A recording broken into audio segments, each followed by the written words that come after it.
Is it showtime? It's showtime. All right, we are live.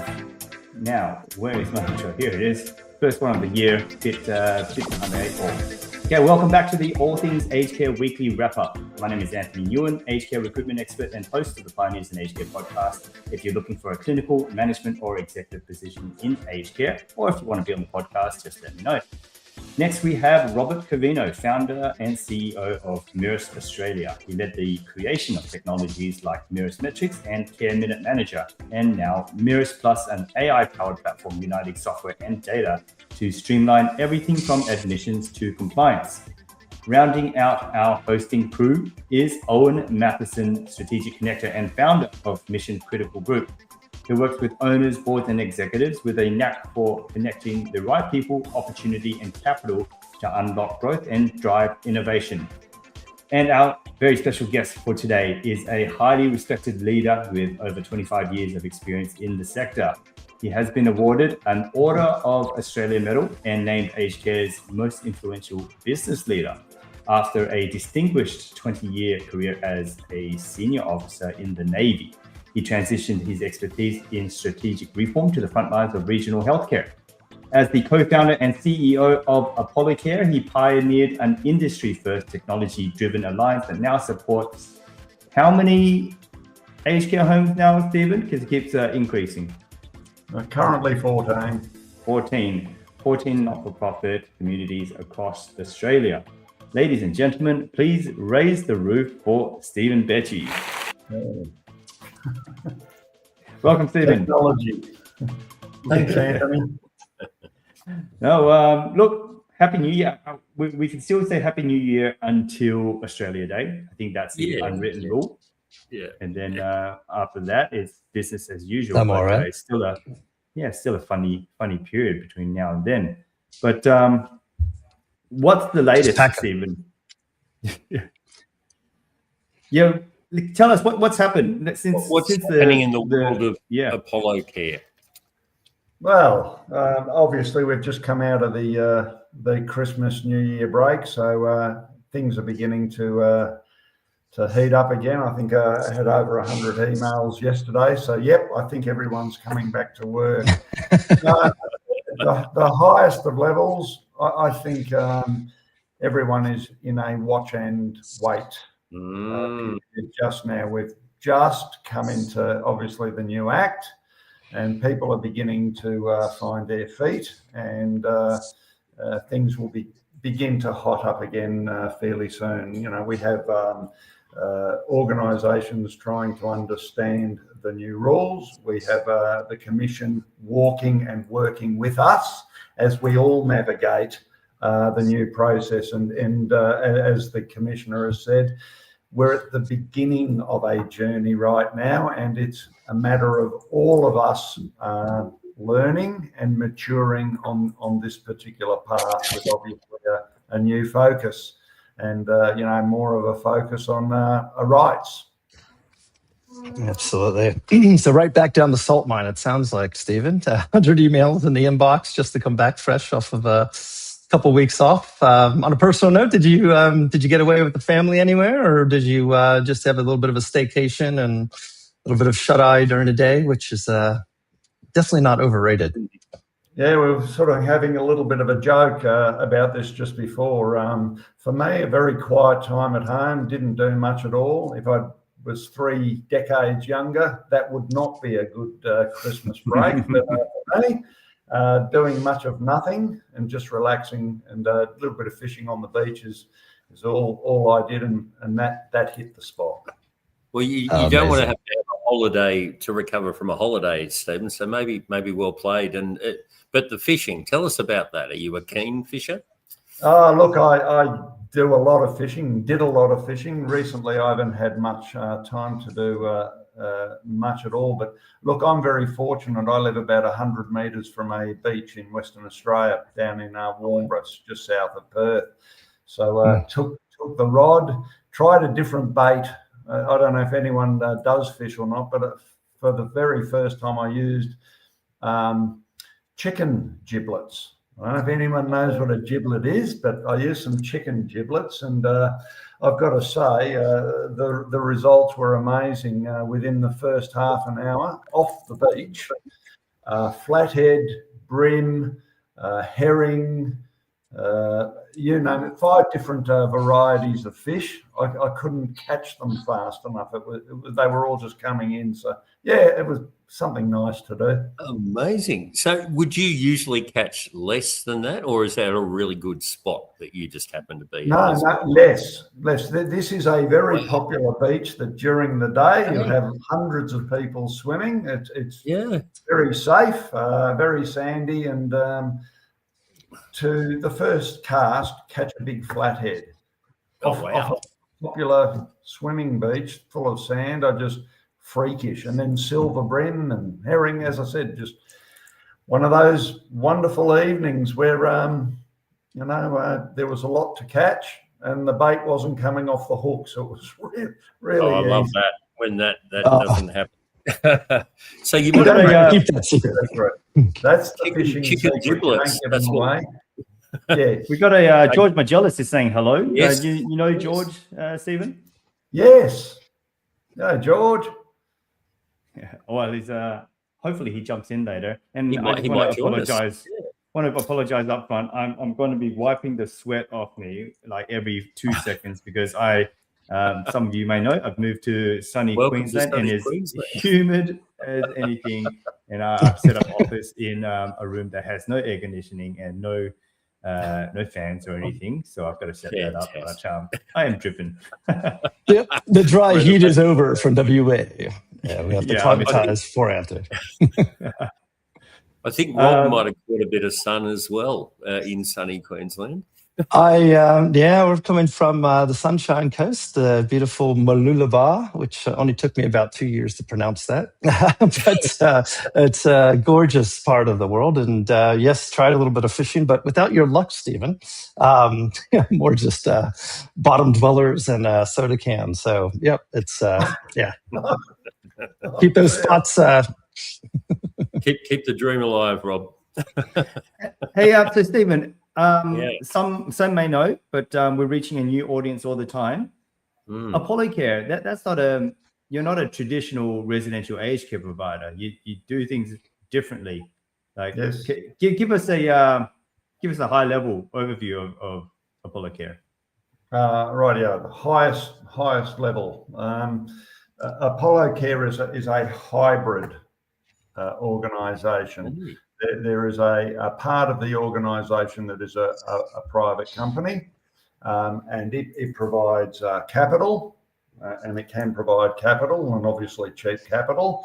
But the alliance of not-for-profits, it exists inside an alliance of not-for-profits. So what we've done is we've basically created a situation that took about 6 years to develop, working with the government, the ATO, ASIC, the Charities Commission, where you could basically bring together an alliance of small, and in this case, the majority regional-based not-for-profits, and they form the alliance and effectively outsource what was the approved provider function and roles, but now the registered provider functions and roles to Apollo Care Proprietary Limited that provides capital and that also provides the overarching cloud-based systems that go into the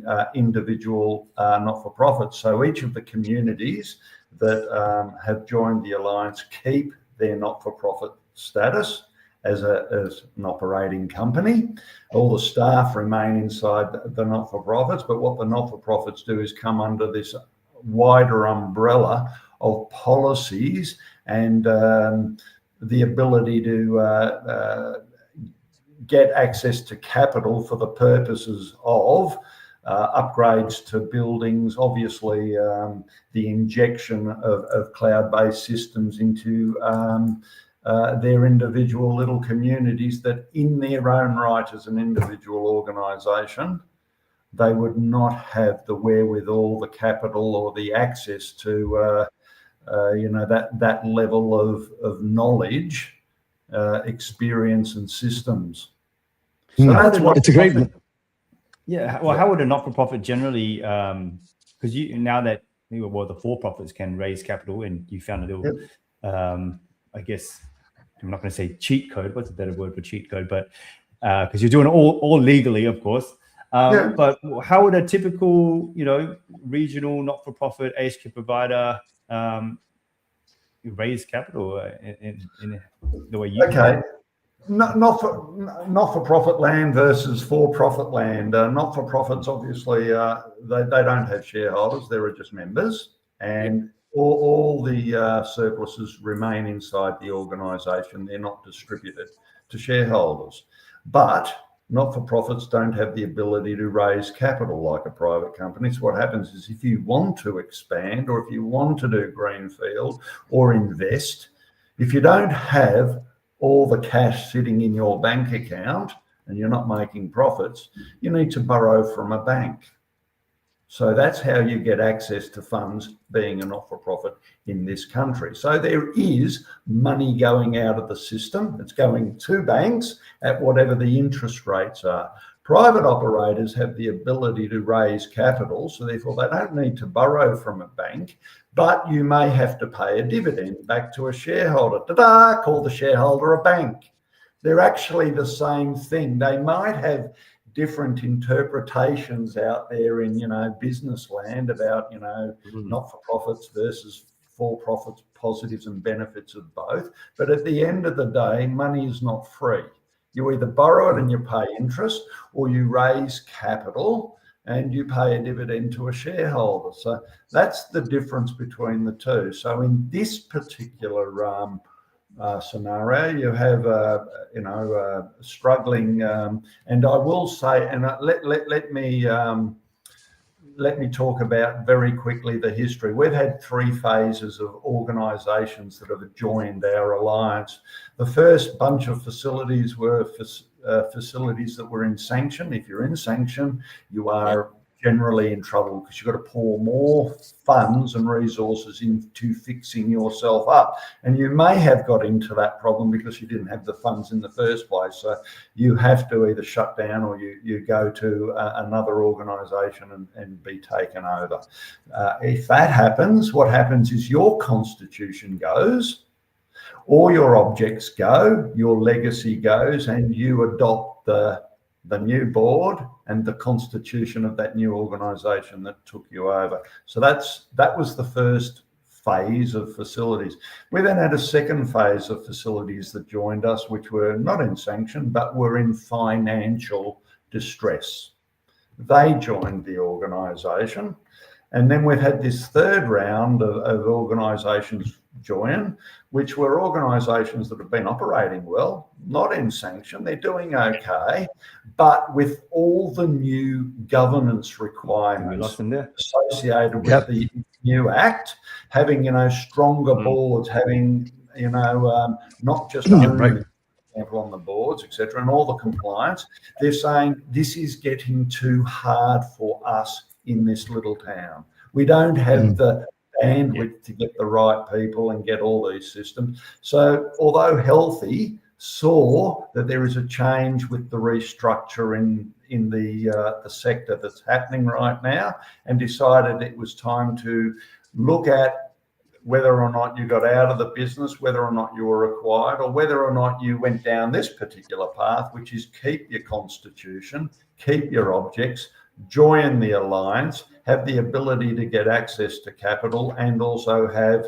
in our particular case, a cloud-based system, which means you're able to pipe in all the wherewithal basically in the cloud. So as long as you're set up the infrastructure to move lots of data, you have access to all of the wherewithal, as just like a provider effectively in Metro. So they're the sort of 3 options. So, for us, if I go back, really back into history, what brought about the genesis of Apollo Care? Yes. When I was the CEO of an organisation called Bethany in Perth, a very big not-for-profit. Facilities that joined the organisation for whatever reason. We had one join, a local government a facility, basically a facility that was owned by the council, join our organisation. And the day I walked in to meet the residents when we had acquired it, an old fellow resident turned around and said to me, "Well, Stephen, I suppose that means that I can't drink beer anymore." And I went, "Well, I've never..." Oh, controversy. Yeah, I've never had that. And I said, "Could you please explain why you just said that so I can understand?" And he said, "Well, we're in this lovely this is my home." And of course, aged care facility, nursing home. There's care provided to people in their home. I do like the name nursing home.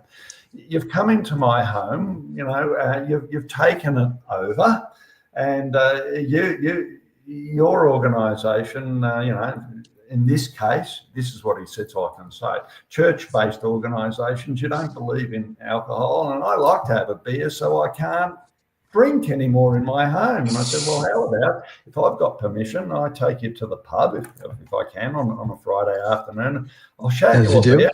We'll both have a beer and we'll talk about whether or not you can have beer." What was the message? The message was, my home has been taken over by an organisation that maybe doesn't have the values that I believe in. And therefore the legacy of this current home is going to change because a new organisation has taken it over. That sent volumes to me. It was so loud. Hey, we've got to be able to preserve the legacy of the home. Now, I don't care what anyone says, and it's my view, so I can be shot down, really can be. If you're a big organisation and you take over a smaller organisation, that smaller organisation basically adopts the larger organisation's constitution, because that's the rule book of the company. You have a constitution with objects and what you're meant to do. That's your purpose. If the old constitution is gone because the company's been acquired, you adopt the new one. So the thinking for those 6 years was, how do you preserve and honestly keep the legacy of facilities in the bush that do have their unique fingerprint? They really do. How do you preserve that? The only way you can preserve that is not say, "Oh, we'll adopt the new constitution, but we'll keep everything going the way it was." No, you keep the original constitution with the objects. And the only way you can do that is to basically have an alliance with lots and lots of constitutions. In other words, lots of operating companies, but all managed under the umbrella of a set of rules that abide by what the Act is. And that's what a registered provider does. So what effectively all the little companies do is now outsource the registered provider component of work to a company. So you're keeping the very essence of this huge not-for-profit, almost call it a co-op type thing, where you've got owners still operating under the guidance of someone that deals with the government. That's how it works. It's complicated. It takes a long time to actually, and we've been working on this for 5 years and finessing it, but you do keep the very essence. But every single organisation then has access to far more resources in order for each individual company to do what it needs to do, whatever that purpose is.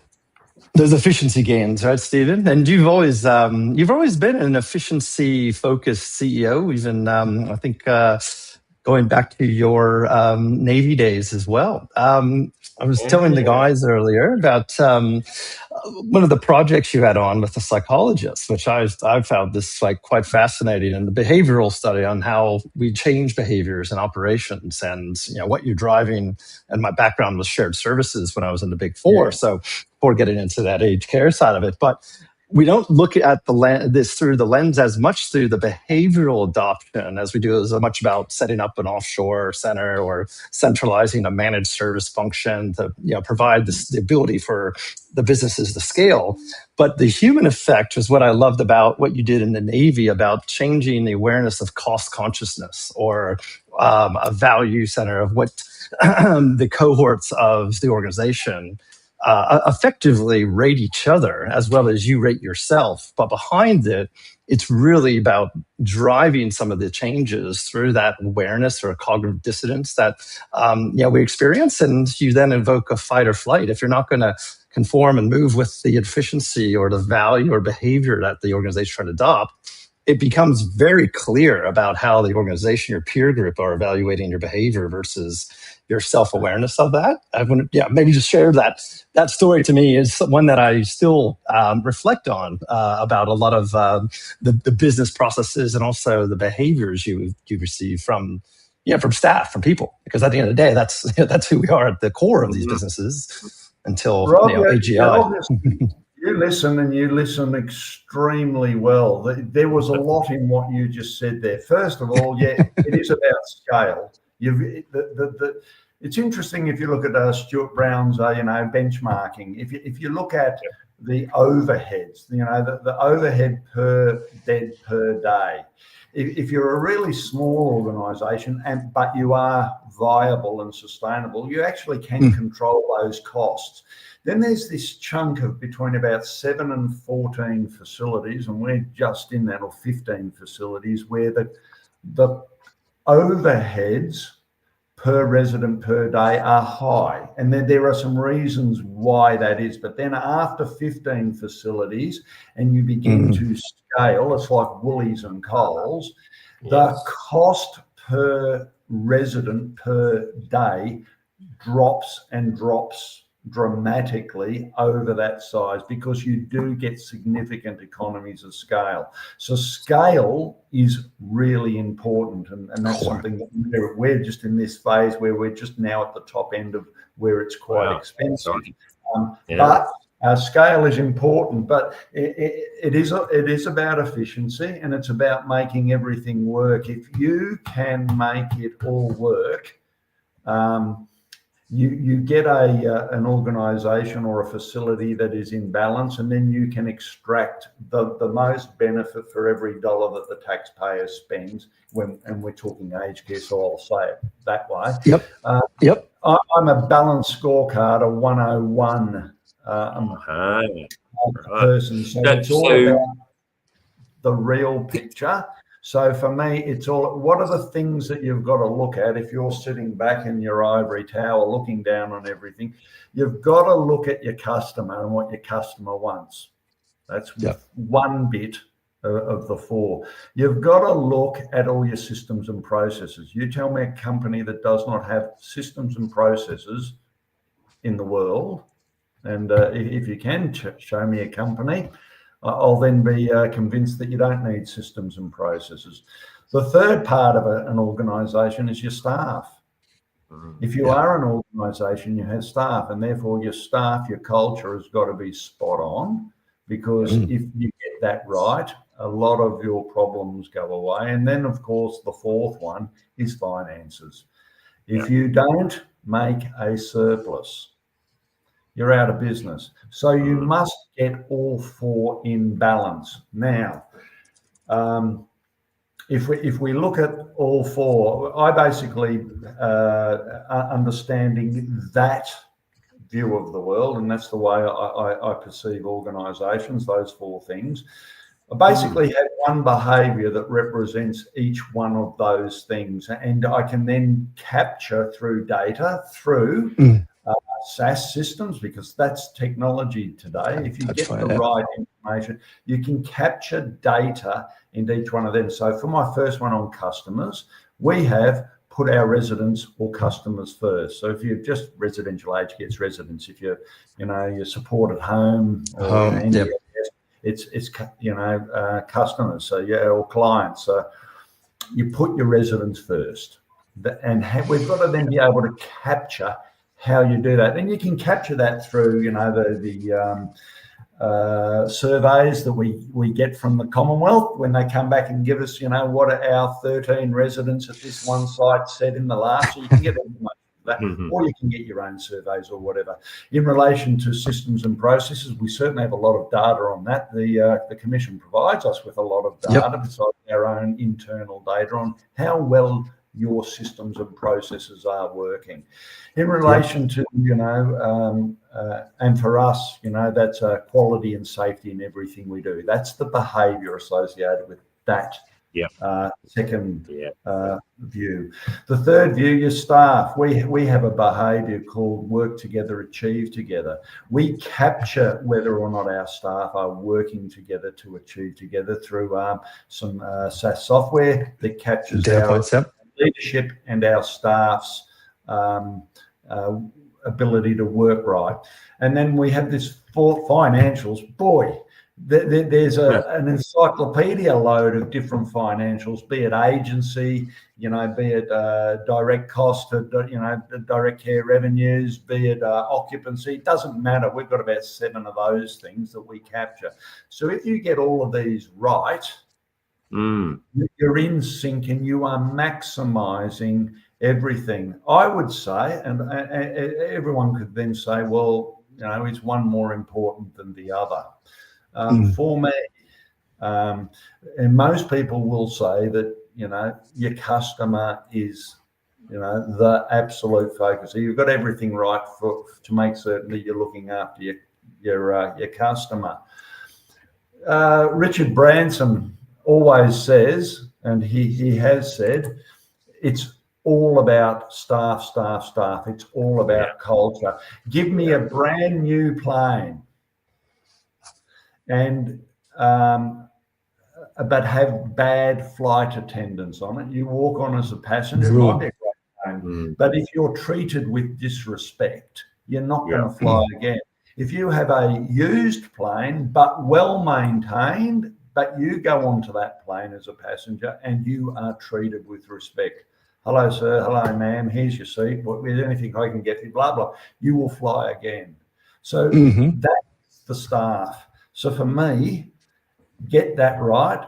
Put the effort into making certain your staff can do everything right, and you're on a good path. So I use a statement that says, have the best staff in the world and poor systems and processes. You don't want that. But if that's the case, the staff will still work hard if you've got a fantastic culture, and they'll do their work around. So you will get there, but it just won't be as efficient or as effective. But if you have the best systems and processes in the world, but you have a poor culture, no matter how good your systems and processes are, staff won't use it. It will fail. Take us into that journey, Stephen. So 5 years ago, when you were sort of pioneering this model, it's obviously quite mature now, and you've kind of worked a few things out.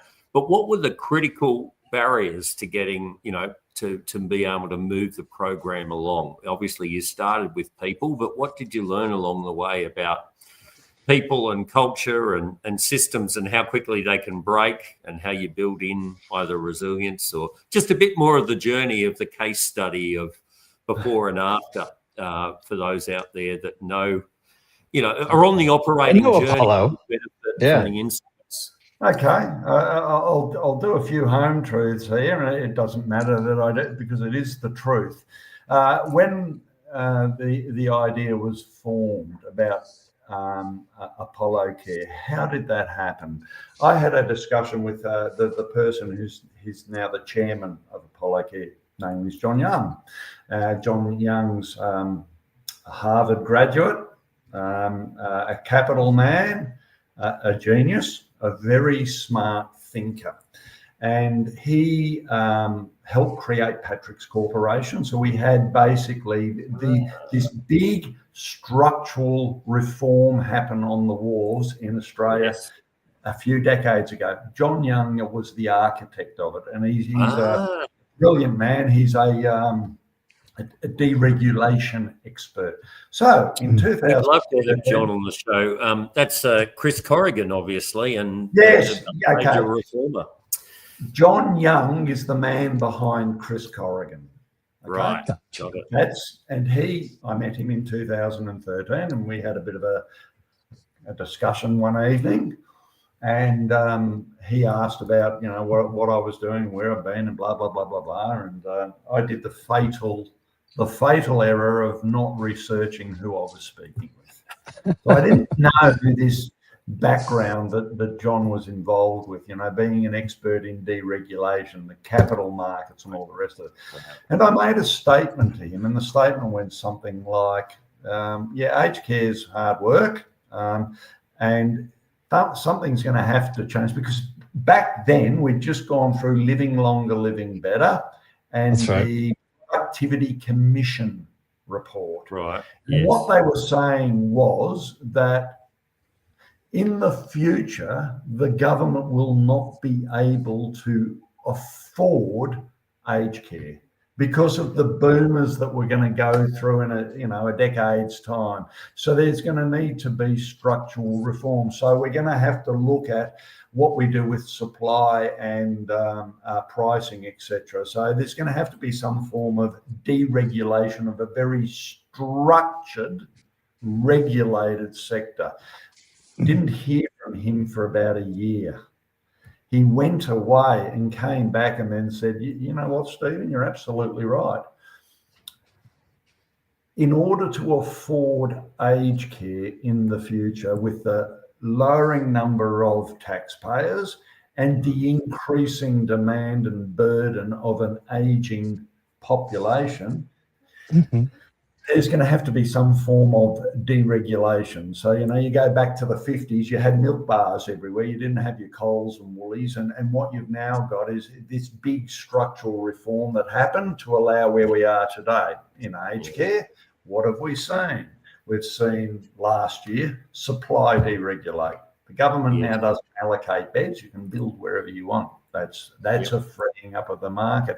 We're seeing partial price deregulation, not in terms of care. The government has given a commitment, and we currently have ANAC, where the government commits, the taxpayer basically pays for the care of all residents in aged care. But like you do through the whole of your life, you pay a mortgage or you pay rent, you go to Coles and Woolies and you buy your washing powder, you wash your own clothes, you feed yourself, you pay for that. We're seeing that now happen in aged care, which is the right way. So you're getting structural reform happening because it needs to happen. So with that in mind, John then came back and said, Stephen, if I was able to come up with a new structure that would basically take the very best of a sector that would go into some form of deregulation, would you like to basically, be inside this organisation, as we can take the best of what the private sector does and take the very best of what the not-for-profit sector does and combine it into a hybrid in something completely different. And oh, by the way, have no head office, be totally virtual. And I went, wow. And this was pre-COVID too, pre-COVID thinking. Pre-COVID. It then took us 6 years. When we started in 2013. In 2017, we got our approved provider registration without any facilities at that stage, but understand who we brought in. I'd been watching Barry Ashcroft when I was in Bethany. And of course, Barry was effectively the first CEO, Domain, which is now Opal. And I watched, that's right. And I watched how they went from 0 to 20 facilities very quickly. And how on earth did he manage that when organisations have been around for 60 years and not that size? And he had very much a distributed management model. So I asked Barry, would Barry like to help John and myself? And of course he said yes. So we had this great legacy and knowledge of what to do. So it all came together. And this goes, Rob, then back to your question about what are the things you learned? Yes. John asked a question of Barry and myself, and we were both aligned. The question was, if you acquired a facility that was not well, was sick, how long would it take to turn around? Because he builds models, and you've obviously got trade up, and you've got costs and all this sort of stuff. And we both on our experience in aged care, between the two of us, it was 45, 50 years, we both said 6 months. Right. Now, 14 how hard can it be? years on, and this new environment and the regulation in place and how you can tweak, and you can't do wholesale rapid change straight away. You've got to affect things in unison with each other.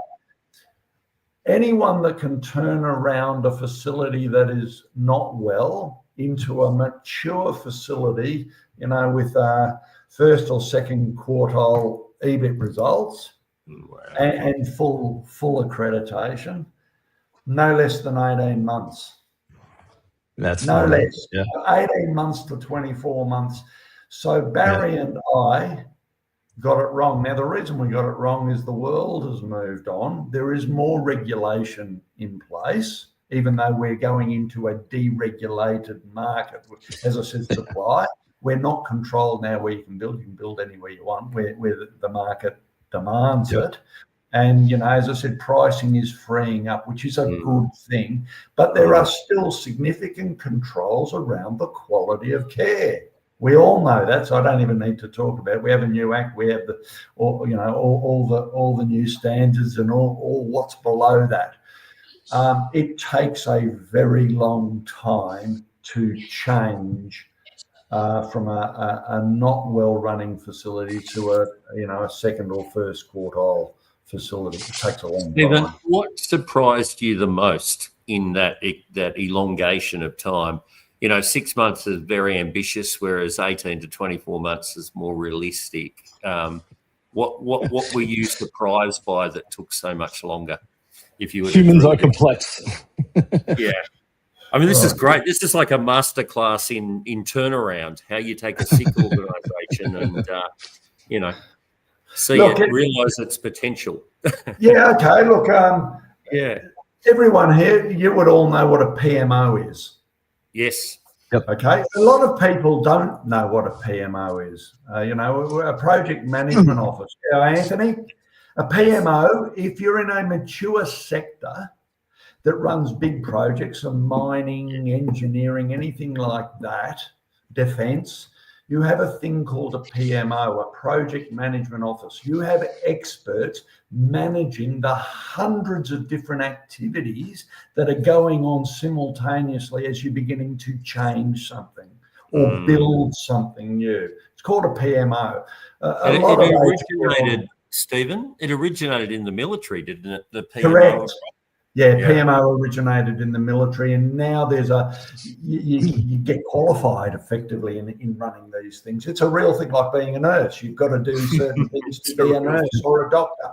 To run a project properly, you should have a PMO. We have a PMO. We run a PMO, and we run a PMO on our acquisitions. So I could tell you, with every acquisition, it doesn't take too long. When you're in due diligence, you start populating the software inside your PMO, and you start capturing and getting the intel on the things that are doing well and the things that are not doing well. It goes without saying, we could have an acquisition, and within the period of 3 or 4 months, you could have more than 400 activities being tracked in the PMO. So it's a complicated process of tweaking all those individual, and every acquisition is different, and therefore your focus will be on your area of sickness And for some, it could be the building. For others, it could be compliance, in relation to clinical. It could be financial. Depending upon what it is where you begin to throw the resources and assets. But I will say in regional, because we've got 13 or 14 facilities in regional. The one facility that we have in Metro, in Sydney, I've never had agency, ever. Wow. Why? There's 6 or 7 million people in Sydney. So you know what? You can find people. The moment you go to the bush, and I've now got facilities in towns I'd never heard of Yakandanda. I've been to that one, Stephen. I know where that goes. On the border between New South Wales and Victoria, I've never heard of Morani, a place west of Mackay. All these, I'd never heard of Harden, an hour and a bit New north South Wales. Canberra. Yep. Yeah. I'd never heard of these places. Okay, I'd never heard of them. It means most people have never heard of them. So when you want to get people to fill that facility up and move them from Sydney, Melbourne, Brisbane, Perth to, the town called Neverkickamookow. Yeah, so now you're just making them up, Stephen. That's at the back of Burke, by the way, Neverkickamookow. Yeah, staff are a real issue in regional Australia. Then you multiply with that something that we've got that we didn't have 10 years ago when Barry and I said it only takes 6 months. You've got a thing called care minutes that are, if you can't physically get people in to a town to live, and yet you have got a requirement for care minutes that says you need these amount of RNs and these amount of ENs. But ENs can top our RNs because there aren't enough RNs, and you need care workers. But people don't want to live in Neverkickamookow because their families have in Sydney. What do? You've got 3 alternatives. If you are not going to get, or if you are under in your staff, and one of the acquisitions we did, though we didn't call them acquisitions, they just joined the alliance because they keep their constitution. They keep the board. Everything just remains the same except now for an injection of funds and some new rules. And that's a game changer. That really is. I mean, the amount of organisations that change so much post-acquisition because of the parent company's culture, systems, people, way of doing things. I mean, you preserving legacy. This is a great story for many industries to look at. Well, it is a good story because I will guarantee, and I do guarantee to the vendor, that we do preserve legacy. Why? Because you keep your constitution, and you still, a few of you will still remain on the board. You are the guardians of the objects in the constitution. It's not written off, it's not gone, it remains. No other organisation can give a guarantee on legacy not changing. Legacy remains in place because constitution remains in, and you can't break that. No other organisation can do that yet. It'll happen in time. But going back to it, if you have, and one of our organisations that joined the alliance when we came in had 63% agency. It had less staff than agency.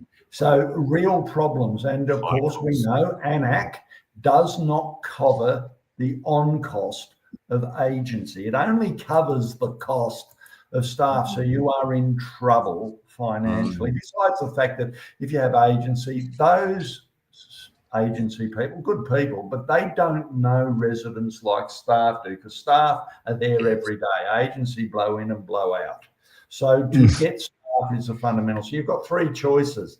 You go out of business if you can't get the staff. Why? Because you're going to fail in care minutes. This new thing says unless you have the people, you are going to be sanctioned and you're in trouble. So you get out of business, or you do what the majority of regional providers are doing right now, is you bring people either from the big cities in. Yes. Not a lot of them, unfortunately. So you bring people from overseas. That becomes the solution. The problem with that is it's an expensive solution. Why? You bring them in and you've got to pay for them to come here. But you're morally obligated to then go and buy a home or a hotel or a block of apartments or something to house the people in while they work in your facility. So you become a real estate company as well. But that's a solution. You bring people in from overseas, and that's what the majority of people are doing. The third one, which I would like to see in the future, and I know it's being dabbled with right now, and I'm a firm believer in this. Technology is really important. We are in a sector where there aren't enough workers, full stop. However, if we know that in primary care, there is a thing called telehealth. I use it. I don't drive to see my doctor in Fremantle from down in Rockingham. I get onto telehealth and I organise the meeting and I get whatever assistance I need.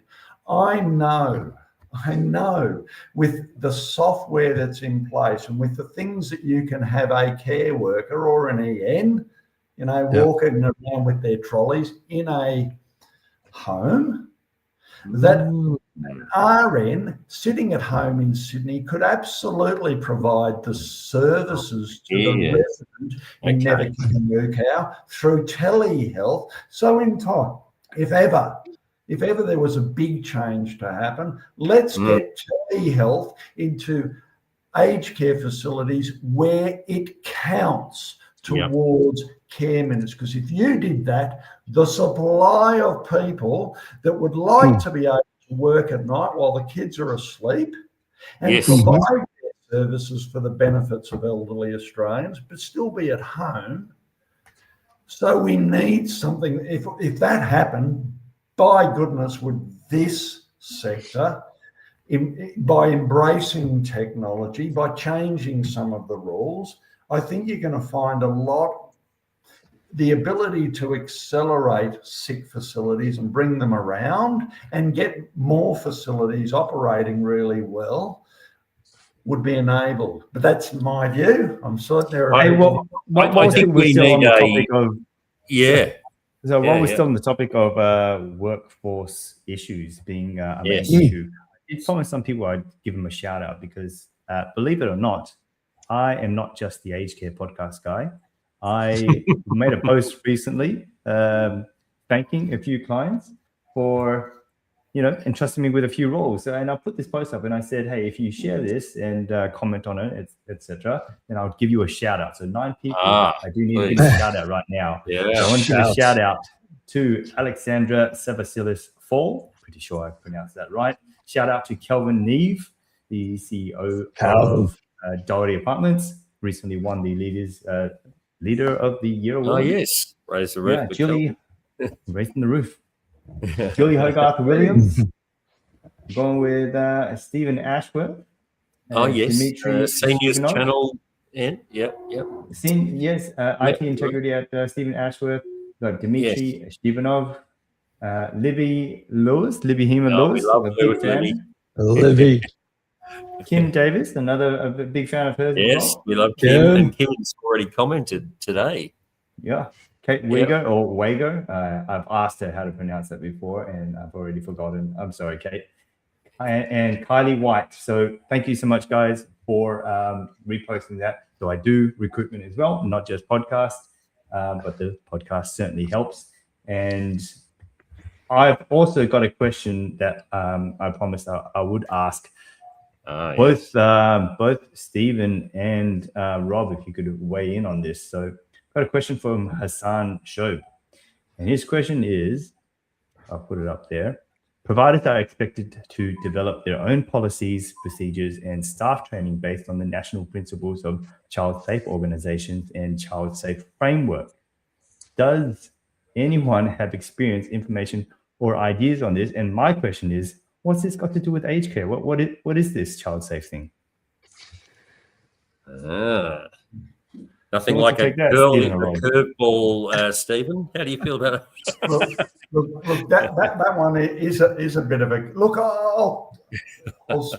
I'll step back. 2 days ago, Anthony, I read.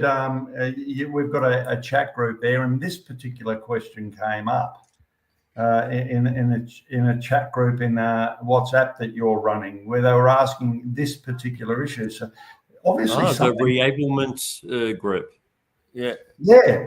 Yeah. Okay. Yeah, it came up last week, I think, and there were questions in relation to children. That particular question. So I don't know what the genesis of why now everyone is asking that. I don't know, but people are beginning to ask that. The second thing is I'll go back then to yesterday. Yesterday I did an interview in a place called Rivervale, so just south of Perth.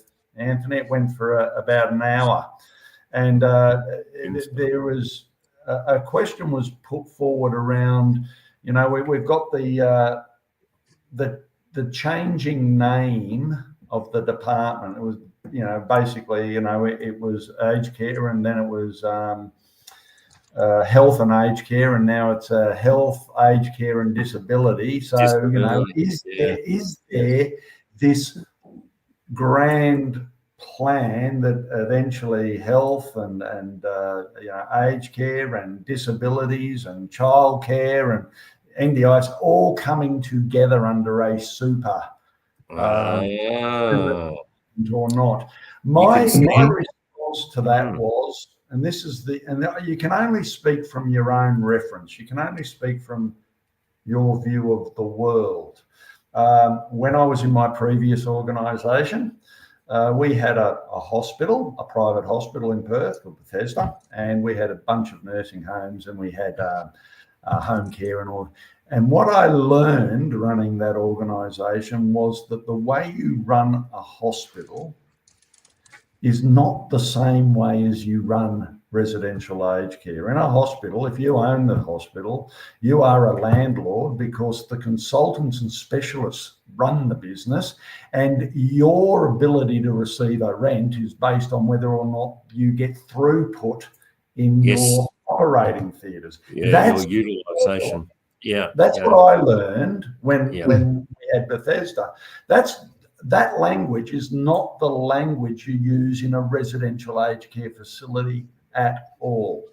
So, it'd be pretty controversial, Stephen. If you had throughput in an aged care, that would mean. Gee, well, you wouldn't want to own funeral homes then either, would you? Conflicts everywhere. Look, childcare. If I separate a little bit, childcare is different to residential aged care, and I can say that because in our group we also have a childcare facility. We also have medical centre, and we have all these things. Because if you're basically forming an alliance of not-for-profits, if the towns generally just don't have an aged care facility, they'll have a retirement village, they'll have home care, they'll have a medical centre, they'll have a childcare, and generally the town might own the lot. So you basically get the lot. Inherit. I have learned running the medical centre and running our childcare centre is so different to residential aged care. So if you're asking the question based on different businesses, the businesses are completely different. So if you're talking only about residential aged care and you're talking about children, it's obviously, it must be something to do with protection. The protection. Tim has said something that it's a supported home requirement, Stephen. On that point, Mark Sewell was in the childcare, the Office of Childcare or something previously. So he would be great to bring in on this topic, having that domain expertise. But I really think what you were talking about around the transformational impact that could take place with telehealth being mandated as a practical alternative. If you can't get the people locally and you want to employ Australians, then why not open up the gates to telehealth? Now, obviously, there needs to be some guardrails and some thinking and ins and outs, governance, policies, frameworks, etc. But I would love to see off today, Stephen, why not a change.org petition that we distribute across aged care? You heard it first on All Things Aged Care. We're a community of purpose. We want to stir things up. We want to talk about the real issues, and we want to see real change. Would you partner with us, and we'll put up that change.org petition of telehealth for aged care? And I can give you somebody else too that will jump on that bandwagon. Sue Thompson from McLean Care, iAged Health. And to Stephen's point, when we're in a skill shortage industry, a skill shortage country. So these people that we need to fulfill these vital roles just aren't there. And as Stephen's noted, providers are using funds to build wings on for staff accommodation. They're putting childcare on premise so that they can provide extended hours. So if somebody needs to stay behind on a shift and you have a 4-year-old, they're able to do that without much family disruption. So the innovation's there, but it's that one little piece of policy. And if the policy can include some of that care time, just like enrolled nurses are added up into the RNs of 10%, but I think it would go a long way. So I would support it. I'm sure Sue Thompson would come on and she'd support it. But it will continue to play a vital role. And I think also as AI becomes more present, and I mean, if we think we have it difficult today trying to figure out if an image or a video is faked, imagine going to a shop and trying to work out if the human on the other side of the cash register is fake or not. I mean, that's only a couple of years away from us. So I see the telehealth as a nice kind of stepping stone in between, until we can really have an immigration policy balance. And that's another argument, that debate that's starting next week again in Parliament. So I think we really need to, until we're there and we have a lot of those policies, we need other options that are available today and that can have the appropriate control mechanisms around it that just ensure there's fluoride checks, you're having the right elements, but you're providing consultation, second, even feedback to maybe an RN that just wants that extra little knowledge base because maybe they aren't a specialist in wounds, but they know wounds, but they would love to have somebody else weigh in on it. Well, here's my phone, here's our engagement. That's got to be the future. I agree. So, Stephen, we're all about not just ideas but action. We had Mark Sewell and Nikki Sloan, who are doing the regional health and aged care working group. They've brought together something like 50 stakeholders over 4 years around a rethink around how you do regional well. I think they would quite heartily look at this and be perhaps co-signatories or supporters. I won't volunteer them without them being able to respond, but what I will do is commit to raising it with them. The fact that they've spent 4 years on exactly how do we do regional better with limited resources, how do we rethink? It'd be great to see a working group, and why not a change.org petition? Yeah. The government and the policymakers have to now recognise that as a democratic platform where if there's enough consensus, they need to address it. What do you think? Are we right here, right now? Does that have merit for you? It does. I love it. It does. Without a show, if you ask any chief executive or chief of HR that has facilities in regional or remote. Oh yeah. It is one of, if not the greatest problem to deal with operationally. It's staff because of the restrictions in place. And you can't be a cowboy. You've got to do this right. But if you can't physically get, you need 3 RNs or something and you've only got one, you've got to pipe them in from overseas if they're not willing to come in from the city. And the cost burden, unless someone's willing to front up and pay that, telehealth, and once again, I don't see bad reviews of telehealth in primary care. And George Margellis, he would have a great deal of knowledge on whether or not telehealth should or shouldn't be used in regional Australia. But you would find that there would be significant backing from providers and townspeople for something like this, without a doubt. Let's go. We've got a great precedent already, and we build on that. There's foundations there, and it'd be great to bring John in this loop, being a structural reformer. Well, look, thank you so much, Stephen. Appreciate having you on, and it's only fitting that you were my first podcast guest in 2025 on the Pioneers in Aged Care podcast, and you're the first all things aged care guest for 2026. So thank you. Always love having a yarn, as you put it, with you. And we'll catch up soon. As soon as I'm back in Perth, we'll catch up. There we go. And great to catch up with everyone. It was enjoyable, like having a good chin wag. Absolute pleasure, Stephen. Really respect the great work you're doing to level the playing field for regional communities to continue to deliver the level of care they deserve. Your model is game-changing, keeping the constitution, preserving the legacy. I'm really excited about the future of aged care with innovative models like yours at Apollo Care. And as we always say, you need ChatGPT to wrap things up when you got Owen's brain. He summarizes it so well. But yes, give us the motto to round. All for one and one for all. Things aged care. Things aged care, baby.